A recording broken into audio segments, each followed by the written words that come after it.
Our story today is called A Horseman in the Sky. It was written by Ambrose Bierce. Here is Roy Depew with the story.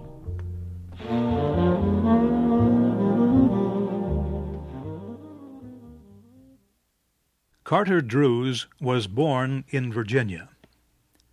He loved his parents, his home, and the South. But he loved his country, too. And in the autumn of 1861, when the United States was divided by a terrible civil war, Carter Druse, a Southerner, decided to join the Union Army of the North. He told his father about his decision one morning at breakfast. The older man looked at his only son for a moment, too shocked to speak. Then he said, "As of this moment, you are a traitor to the South. Please don't tell your mother about your decision. She's sick, and we both know she has only a few weeks to live."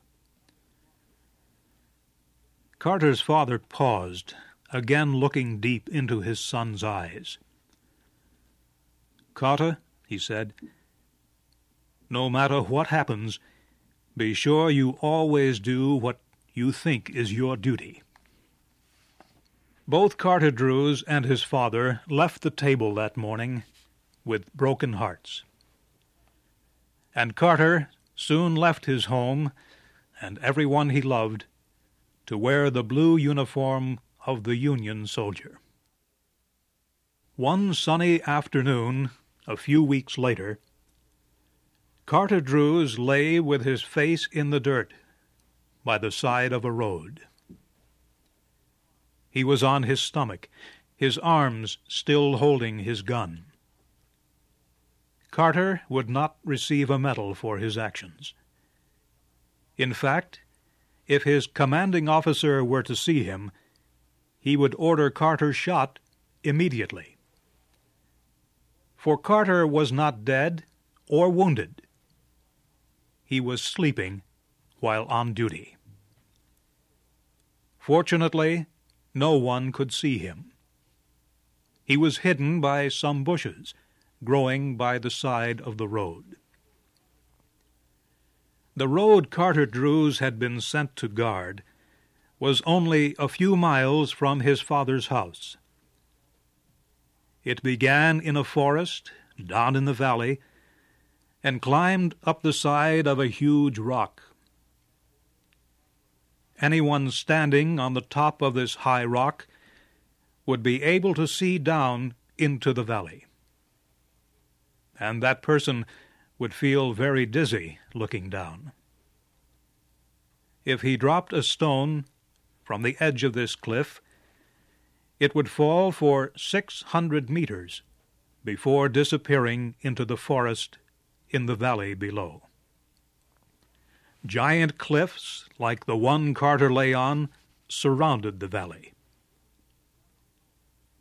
Hidden in the valley's forest were 5 Union regiments, thousands of Carter's fellow soldiers. They had marched for 36 hours. Now they were resting. But at midnight they would climb that road up the rocky cliff. Their plan was to attack by surprise an army of Southerners camped on the other side of the cliff. But if their enemy learned about the Union Army hiding in the forest, the soldiers would find themselves in a trap with no escape. That was why Carter Druse had been sent to guard the road. It was his duty to be sure that no enemy soldier, dressed in gray, spied on the valley where the Union Army was hiding. But Carter Druse had fallen asleep. Suddenly, as if a messenger of fate came to touch him on the shoulder, the young man opened his eyes. As he lifted his head, he saw a man on horseback, standing on a huge rocky cliff that looked down into the valley. The rider and his horse stood so still that they seemed made of stone. The man's gray uniform blended with the blue sky and the white clouds behind him. He held a gun in his right hand, and the horse's reins in the other. Carter could not see the man's face because the rider was looking down into the valley.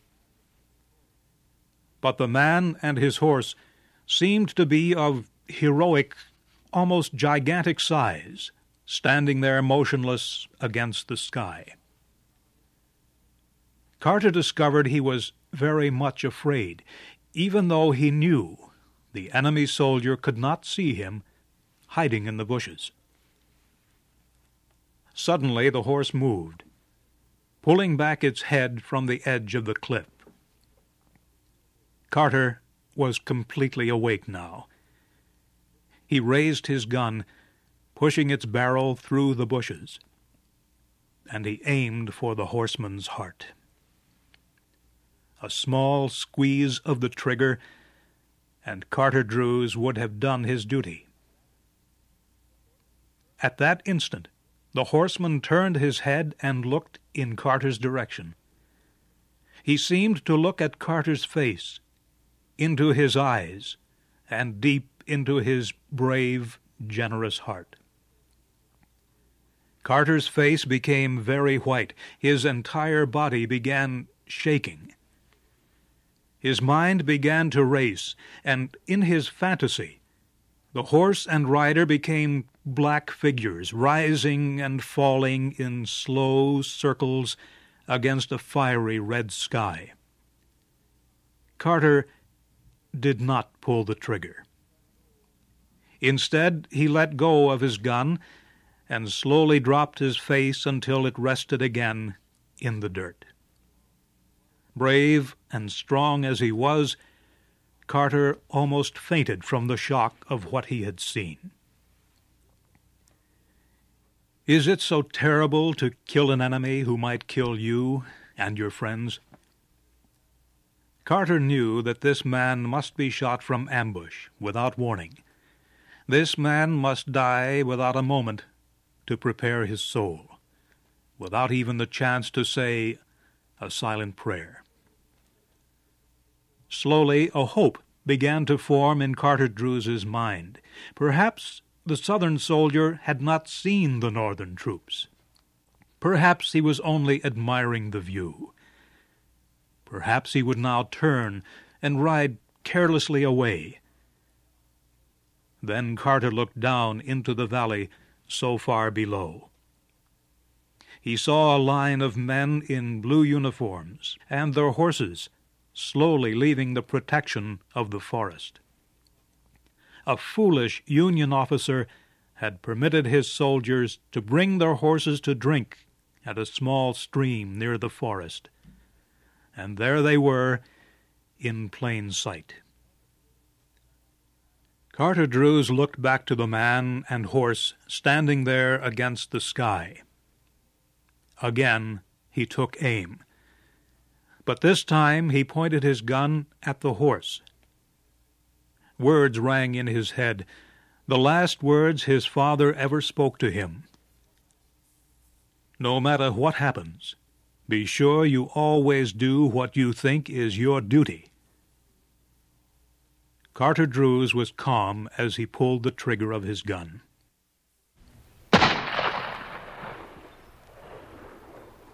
At that moment, a Union officer happened to look up from his hiding place near the edge of the forest.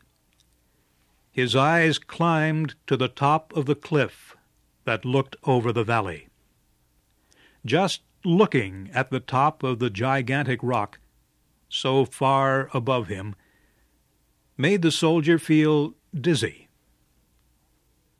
And then the officer saw something that filled his heart with horror. A man on a horse was riding down into the valley through the air. The rider sat straight in his saddle. His hair streamed back, waving in the wind. His left hand held his horse's reins, while his right hand was hidden in the cloud of the horse's mane. The horse looked as if it were galloping across the earth.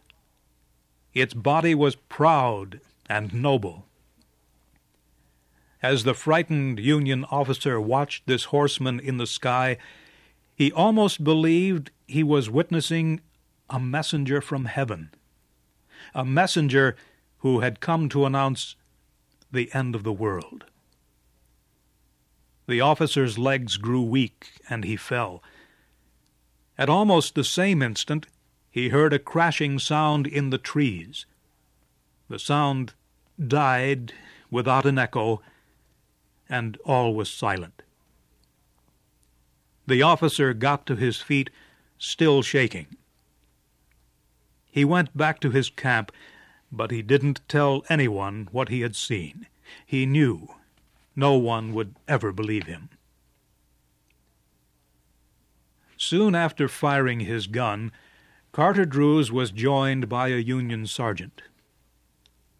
Carter did not turn his head as the sergeant kneeled beside him. "Did you fire?" the sergeant whispered. "Yes." "At what?" "A horse. It was on that rock. It's not there now. It went over the cliff." Carter's face was white, but he showed no other sign of emotion. The sergeant did not understand. "See here, Druse," he said after a moment's silence. "Why are you making this into a mystery? I order you to report. Was there anyone on the horse?" "Yes." "Who?" My father."